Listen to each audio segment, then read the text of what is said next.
berapa ya sekarang nih? Dan sama kakak jumpa berapa kali? Dua. Iya, betul lah. Oke. Tadi oke.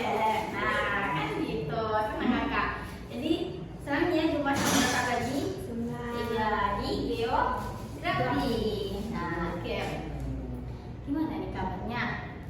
Alhamdulillah baik. Alhamdulillah baik. Kayaknya nih kakak lihat nih ada yang berbeda nih sekarang nih. Kayaknya tambah bersinar gitu mukanya nih. Ada apa nih kira-kira nih hari ini? Ada yang berbuah, ada yang berbunga-bunga, atau ada yang ayo apa nih kira-kira nih kenapa bisa bersinar ini nih? Lagi senang aja. Lagi senang belajar aja. lagi. Oh, bisa aja si Penmi ya. Nah, nanti di akhir kelas ada bonus ya. Oke. Langsung start sama aja. Nah, ya.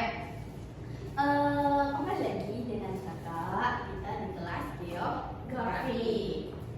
Oke. Pada pertemuan kita hari ini kita belajar apa ya kira-kira? Nah, ini dia. Kita belajar terkait dengan likuifaksi ya, likuifaksi. Yes. Nah, ada yang pernah dengar sebelumnya nih kata likuifaksi atau berkenal Kak sama likuifaksi? Berkenal. Surya berkenal juga. Belum ada yang kenalan nih sama likuifaksi? Belum.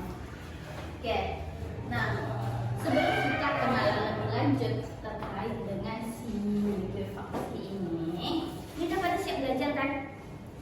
Udah siap belajar?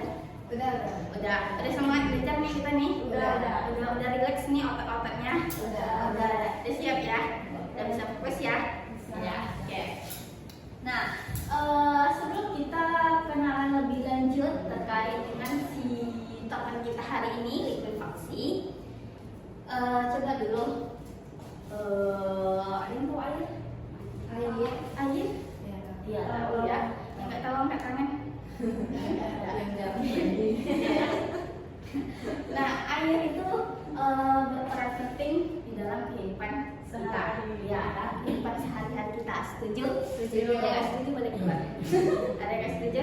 Setuju. Berarti dalam semua. Nah, gimana sih peran pentingnya? Bisa kita lihat dari hal kecil. Apa ya kira-kira? Minum. Untuk minum. Oke, good. Apa? Mencuci. Yes. Mandi. Kemudian juga waktu COVID Mencuci tangan. iya, mencuci tangan setiap saat kita menggunakan Air. Oke, good.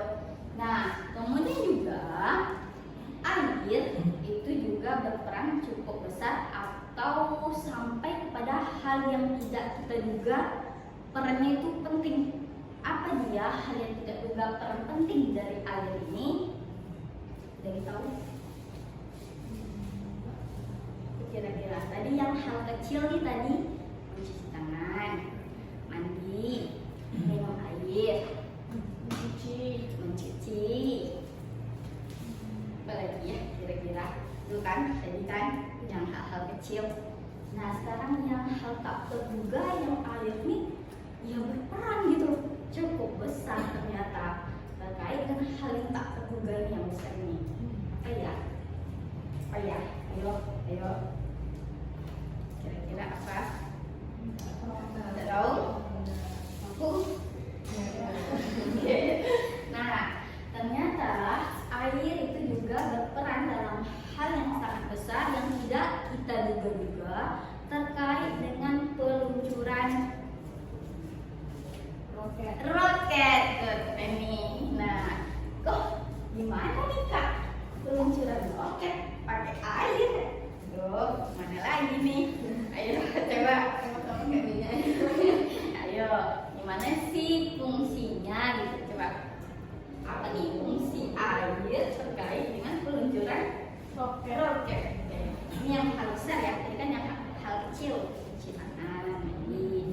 Yang hal besarnya itu peluncuran roket. Ternyata ada fungsi atau peran air nih di sini saat peluncuran roket oleh tim NASA. Gimana ya? Oke, yuk. Nah, coba kasih gambaran ini. Ini coba kita bayangkan kakak maupun adik-adik berada di suatu tempat atau wilayah yang tingkat kebisingannya itu tinggi.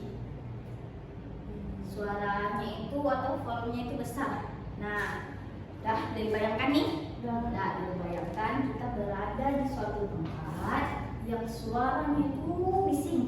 Nah, atau volumenya itu bising. Gimana kita nyanyi? Kitanya gimana kira-kira? Tutup telinga.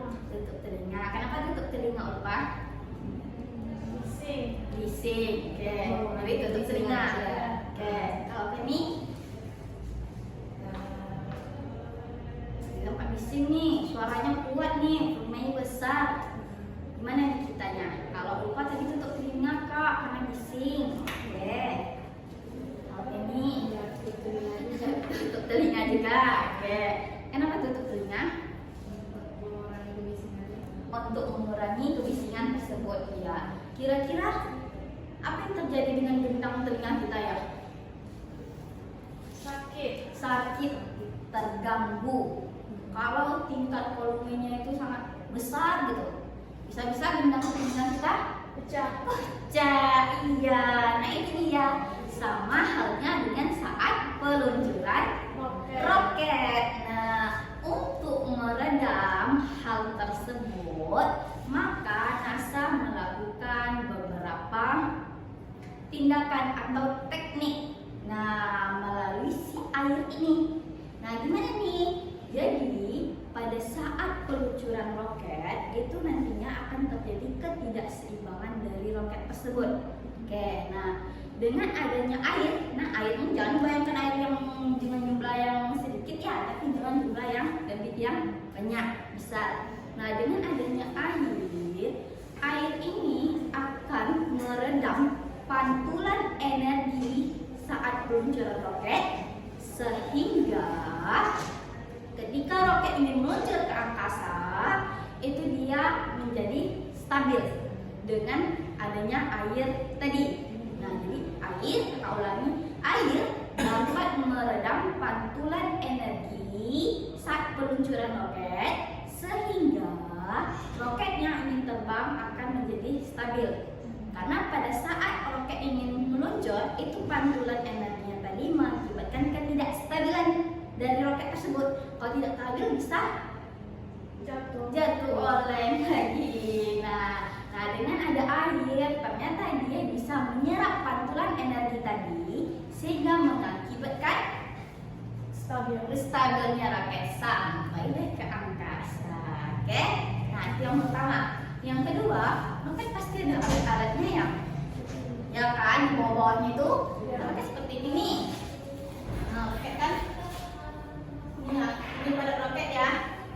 Nah, di sini masih ada alat-alatnya ya. Ya, oke. Nah, alat-alatnya ini itu bisa jadi nantinya terbakar, ya kan?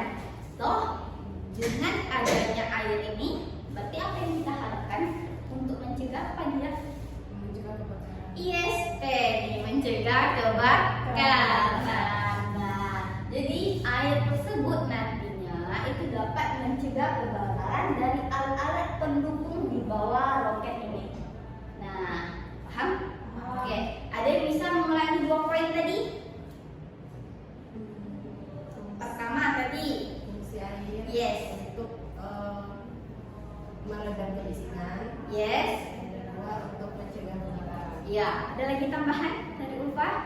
Untuk menstabilkan Iya, menstabilkan roket saat terbang. iya saat terbang, karena nanti dia akan mengeluarkan pantulan energi. Tepuk tangan dulu untuk kita semua. Oke.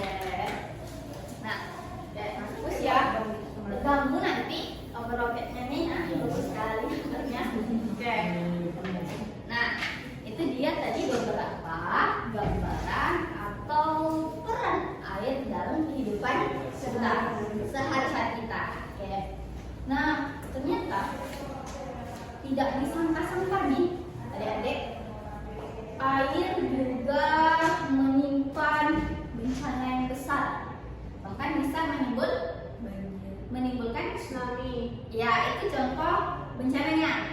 Dampaknya itu pasti akan menimbulkan bencana alam yang dampaknya itu memakan korban jiwa. Nah, tadi kan ada manfaatnya, sekarang juga ada kerugian dari air tadi, seperti yang disebutkan tadi, tsunami akibat dari air laut, kemudian banjir apabila hujan yang terus-menerus dalam jumlah yang besar, ya kan? Nah, itu dia. Jadi selain air memiliki manfaat, ternyata juga menyimpan bencana seperti yang Ulfa bilang dan juga yang Penny bilang. Nah, ternyata bencana juga bisa ditimbulkan dari air ini, yaitu berupa bencana akibat air tanah. Bencana akibat air tanah. Mana kira-kira bencana akibat dari air tanah? Air tanah berarti air yang endapan yang ada di bawah tanah. Oke, good, lepas. Boleh dong tepuk tangannya? Oke, kira-kira seperti apa ya bencananya? Oke, supaya bisa lebih terkonek, kakak mau lihatkan. Mau lihat? Oke, 1, 2, 3. Oke, gambar apakah ini adik-adik? Banjir. Lagi lain, yuk.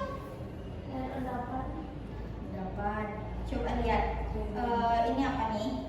Rumah Pemukiman, yes. Gimana kondisi pemukimannya nih kira-kira nih?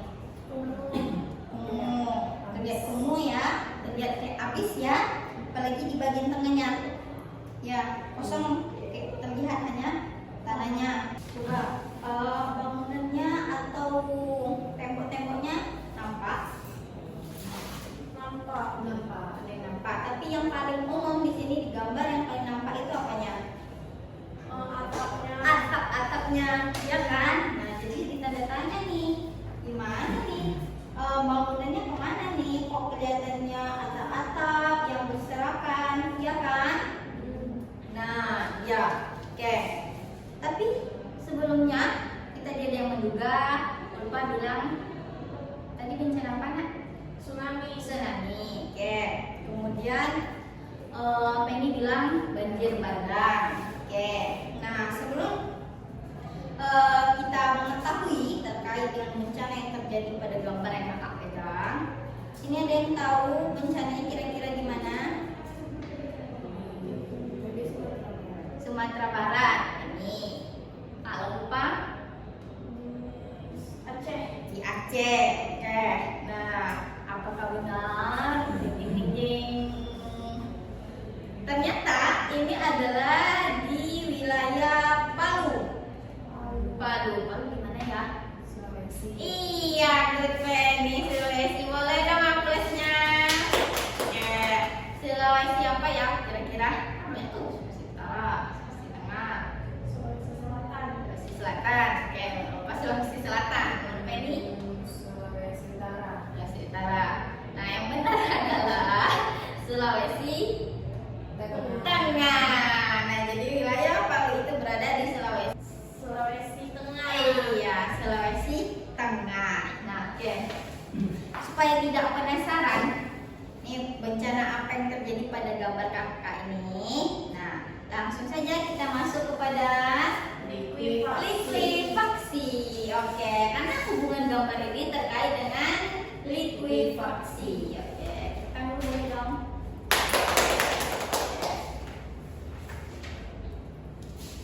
Likuifaksi. Nah, Kak catat definisinya karena kan baru pertama kenal nih sama si likuifaksi. Jadi kakak catat definisinya, boleh adik sambil catat.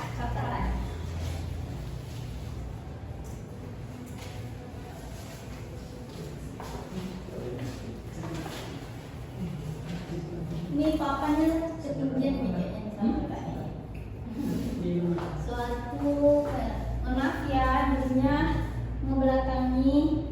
Iya kak.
Oke. Udah saya catat? Udah. Coba Ulfa, tolong bacain definisi likuifaksi yang ada di papan. Likuifaksi adalah suatu fenomena hilangnya kekuatan tanah yang awalnya tanah bersifat padat, berubah cair atau lumpur, dan mudah bergeser akibat adanya getaran sehingga tanah kehilangan kekuatannya untuk menahan benda-benda di atasnya. Oke. Nah, dan definisi yang tertulis di papan gimana nih? Tangkapan menurut Ulfa, pemahaman Ulfa kira-kira gimana nih definisinya? Apa jadinya likuifaksi itu? Seperti apa? Tanahnya yang awalnya itu padat menjadi berlumpur, dan tanah itu pun tidak bisa menahan benda-benda di atasnya seperti rumah, pohon, dan sebagainya. Ya, oke, itu menurut pendapat Ulfa. Boleh katakan dong. Oke, Penny, baca dulu. Likuifaksi adalah suatu fenomena hilangnya kekuatan tanah yang awalnya tanah bersifat padat, berubah cair atau lumpur dan mudah bergeser akibat adanya getaran sehingga tanah kehilangan kekuatannya untuk menahan benda-benda di atasnya. Seperti apa kira-kira? Jadi yang mana tanah ini memiliki kekuatan menahan benda-benda yang di atasnya. Iya. Nah, kemudian tanah itu bergeser akibat adanya bencana alam seperti gempa bumi. Oke. Jadi ketika tanah bergeser tadi sehingga kehilangan kekuatannya sehingga benda-benda yang di atasnya itu jadi amblas. Iya, oke.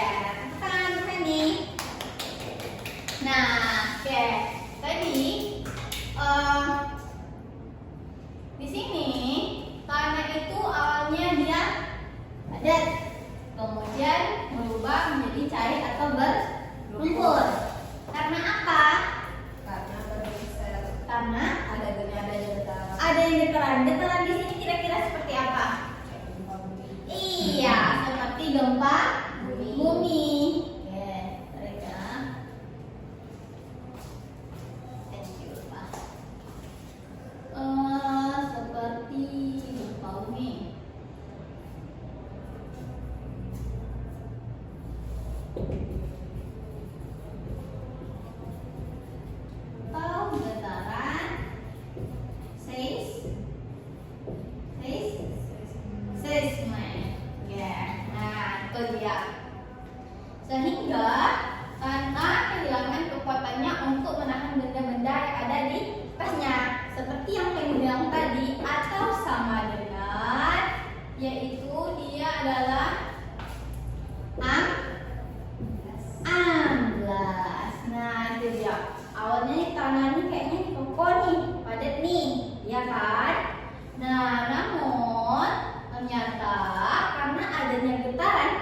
seperti gempa itu mengakibatkan tanahnya menjadi cair.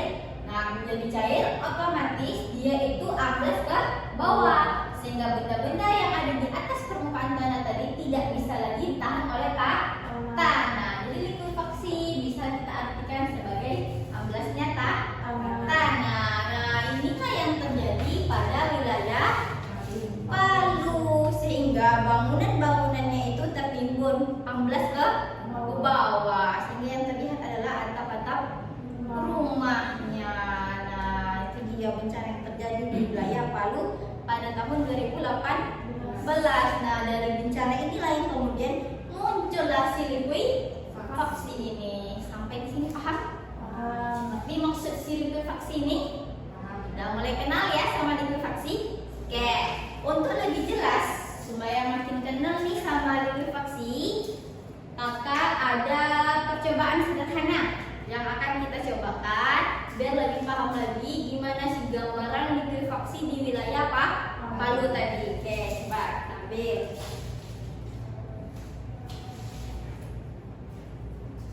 Ambil pennya, sering lipat. Oke.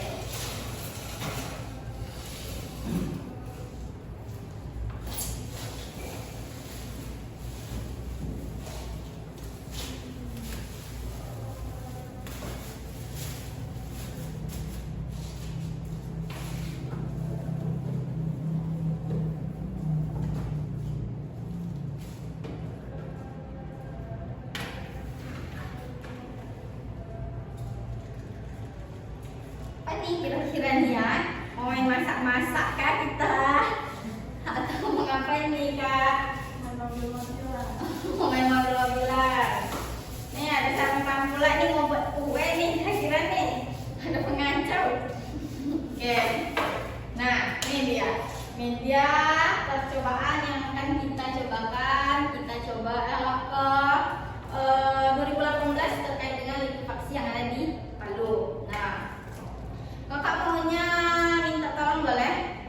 Boleh. Oke, coba pertama Ulfa dulu. Ulfa maju ke depan tolong dek. Oke. Kira-kira nih, ini udah ada nih mejanya, ada ini pasir. Kemudian ada wadah yang berisi air. Kemudian ada mobil-mobilan mainan. Kita ibarat ya kan ya, ini ibaratnya nih mobilnya, ini ibaratnya rumahnya ya. Karena kakak nggak ada rumah-rumahannya, jadi kita ibaratkan ini miniatur rumah-rumah, ini mobil. Oke. Nah, gimana cara percobaannya? Oke, cara percobaannya langkah pertama kita masukkan air ke dalam wadah bening ini. Karena wadah kakak udah berisi air, ya sudah. Langkah berikutnya kita masuk kepada pasirnya. Nah, ini udah ada pasir nih. Oke. Nah, jadi pasir ini kita masukkan ke dalam wadah yang berisi air. Nah, supaya tangan lupa tidak kotor, pakai miskinnya. Oke, aku nggak pakai ini. Terserah mana ulpan nyaman aja. Nah, oke. Ulpa tuangkan pasirnya perlahan-perlahan ke dalam wadah yang berisi air.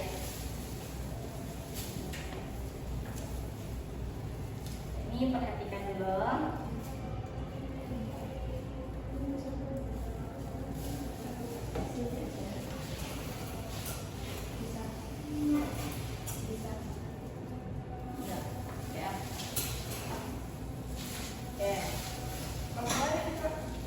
Sampai penuh. Yes.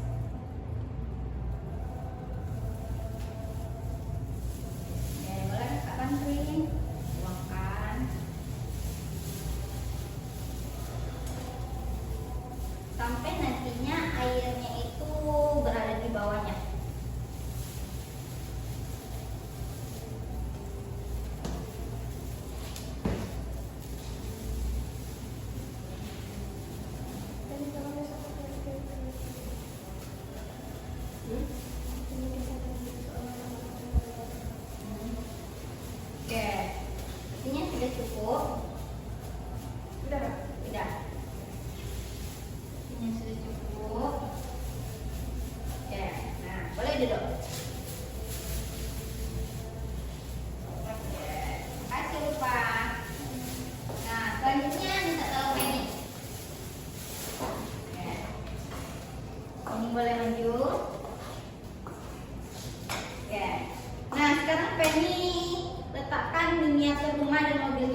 Kalau dari atas dia seperti tanah yang kokoh, ya padat aja, nggak basah. Padahal kita lihat nih ada airnya. Oke.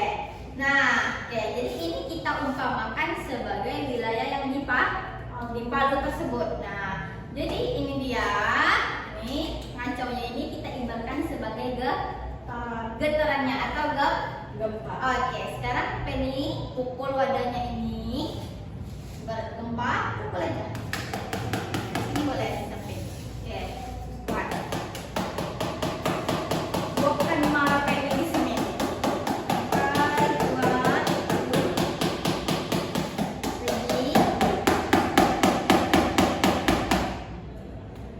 Ready, boleh.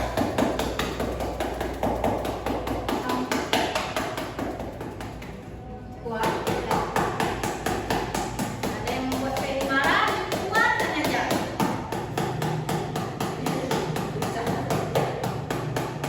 Oke, boleh kakak bantu. Bantu ya.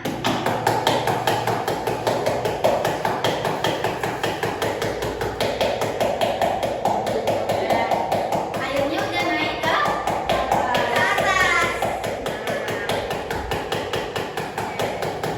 Sudah mulai naik ke atas. Mobilnya udah mulai turun atau tenggelam ya.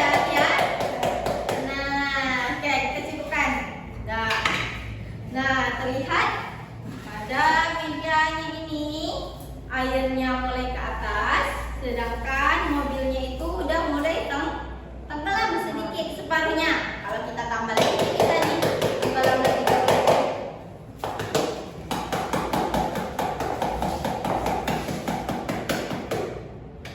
Oke. Nah, coba airnya naik ke atas dan mobil-mobilannya udah mulai tenggelam. Oke. Nah, ini dia percobaan sederhana kita terkait likuifaksi yang kita anggap ini adalah wilayah kota di wilayah Kota Palu. Iya, Kota Palu, Sulawesi Tengah. Nah, kira-kira ada yang mau menyimpulkan percobaan kita ini? Ya, apa kira-kira kesimpulannya?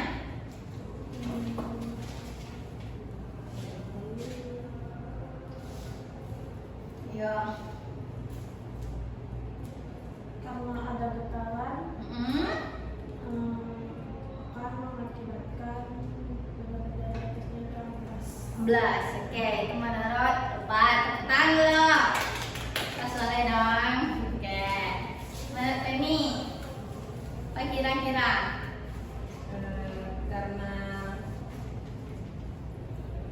Karena yang awalnya tanah terlihat padat tadi, Iya. ternyata di bawahnya itu terdapat air. Nah, ketika terjadi getaran, maka tanah tadi hilang menjadi lumpur. Karena getaran tadi kan menjadi lumpur, Iya. sehingga kekuatan tanahnya hilang, sehingga benda-benda yang di atasnya itu bisa jadi amplas. Iya, seperti Mobil-mobilannya. iya, tepuk tangan untuk ini. Terus juga. Oke, nah good. Adik-adik kakak good semuanya, good jawabannya. Nah, jadi memang benar yang adik-adik sampaikan. Nah, lapisan tanah muda yang belum kompak atau dalam artian yang bertekstur tidak padat. Nah, seperti tanah endapan pasir ini, nah itu akan mudah terjadinya likuifaksi, terlebih lagi dipicu oleh adanya getaran. Getaran apa yang terjadi di Kota Palu pada saat itu? Gempa bumi. Nah, ternyata gempa bumi yang terjadi di Palu pada saat itu kekuatannya adalah 7,4 skala Richter. Nah, tinggi ya. Nah, karena peristiwa tersebut adanya getaran yang dipicu oleh getaran gempa tersebut, sehingga terjadilah likuifaksi. Akibatnya tanah itu tidak bisa menahan benda-benda yang ada di atasnya, hilang kekuatannya. Nah, itu dia. Jadi makin paham nih sama likuifaksi? Paham. Tepuk tangan dulu untuk kita semua. Oke dia. Kalau paham, kita dulu.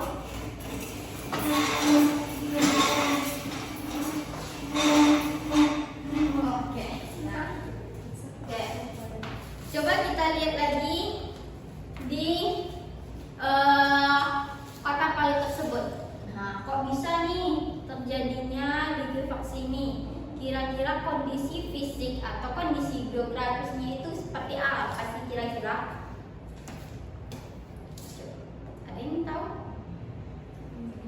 Oke, Kak jelaskan. Nah, ternyata di wilayah Palu tersebut itu wilayahnya itu merupakan wilayah yang di dekat pesisir, sehingga adanya sungai yang bermuara, dan dari hal tersebut makanya yang terbentuk itu adalah tanah yang berstruktur pasir.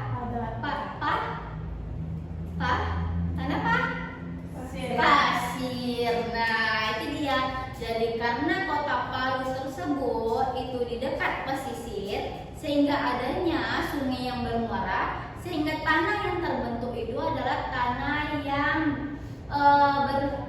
berstruktur pasir. Nah, itulah yang kemudian di wilayah Palu tersebut bisa terjadinya likuifaksi. Ditambah lagi tadi yang Kak bilang gempanya berapa? 7,4 skala Richter. Nah, itu dia. Itulah kira-kira. Makanya pada gambar tadi amblas rumahnya, yang tersisa hanyalah atapnya beserta tanah-tanah yang sudah berlumpur. Oke.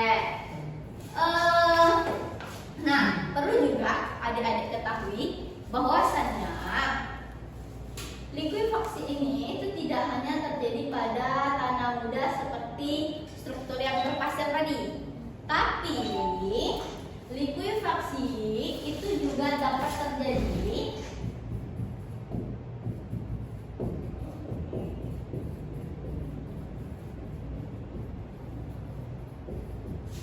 pada wilayah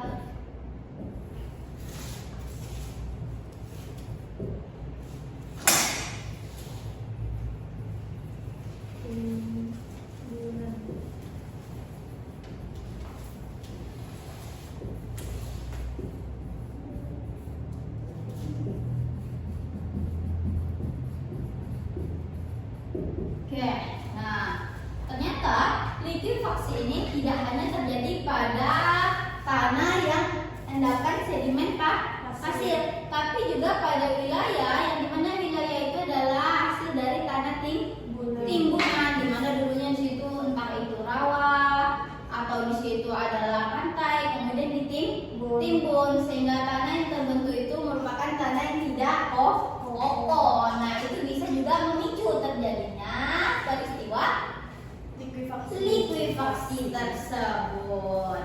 Oke. Sampai di sini paham nih? Paham. Oke.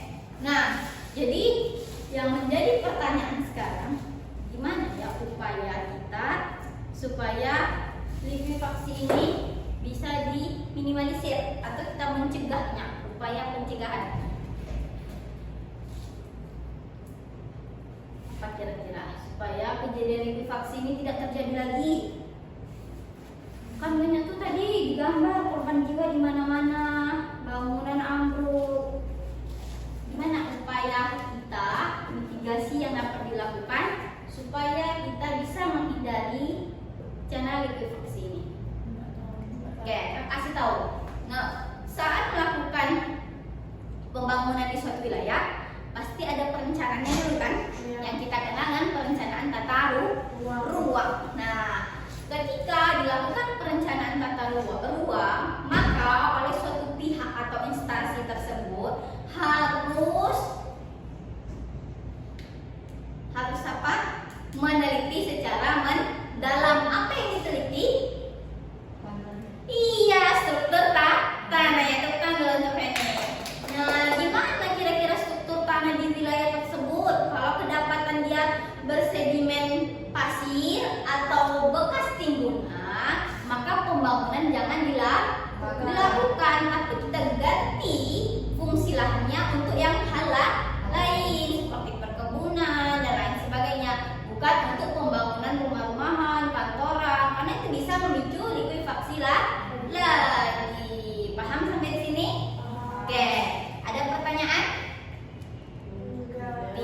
Kalau tidak ada pertanyaan, kakak yang ngasih pertanyaan. Oke, silakan dicatat di bukunya, kuisnya. Udah? Udah cetak. Oke. Nomor 1. Oke. Mengapa likuifaksi bisa terjadi?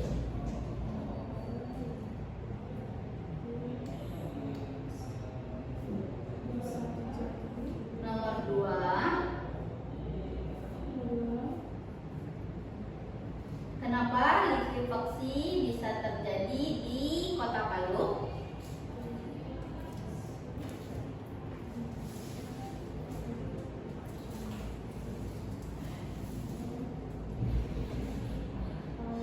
Oke, yang terakhir, mengapa likuifaksi terjadi setelah adanya getaran gempa?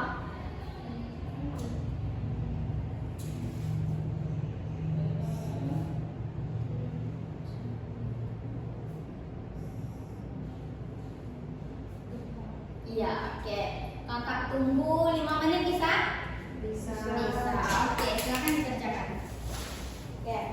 Kerjakan ini.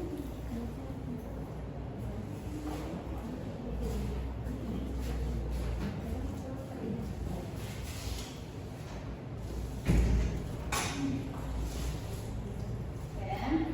Masih lupa bisa? Oke, lanjut.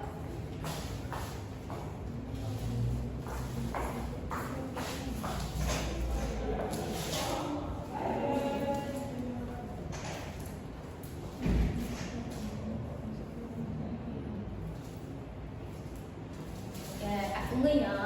Terus makin berjalan. Ayo, ini udah kita bahas. Bisa nih semuanya. Lupa bisa? Udah nomor berapa nih? Nomor 2, Kak. Nomor 2, satu soal lagi berarti. Oke. Kita tunggu pen ini. Ini coba lihat. Oke, sama. Lagi nih. Lagi udah selesai. Santai kerjaannya. Kita udah belajar.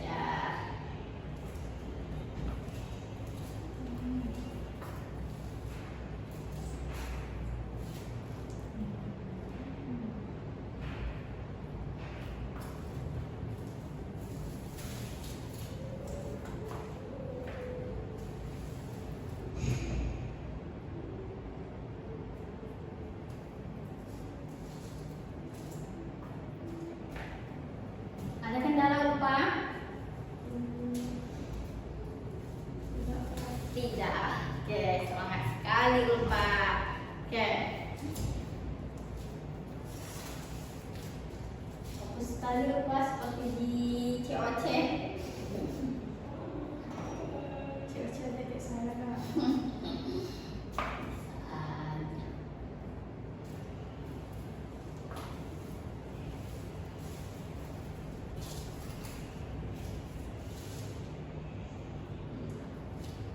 Kalau pas selesai boleh dikumpulkan. Ini dikasih sedikit lagi nih. Udah selesai dia nomor 3.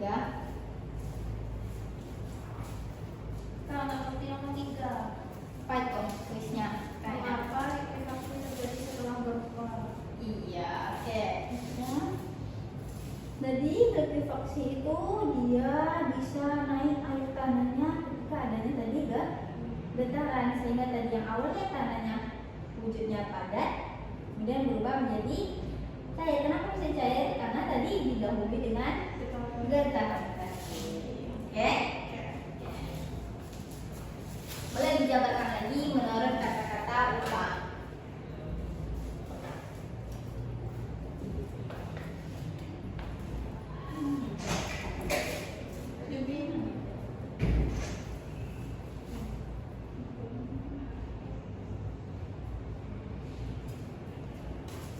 Oke, udah boleh. Kalau udah selesai kumpulkan. Apa yang udah? Oke, kita tadi sudah ya. Oke,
dia itu tidak padat.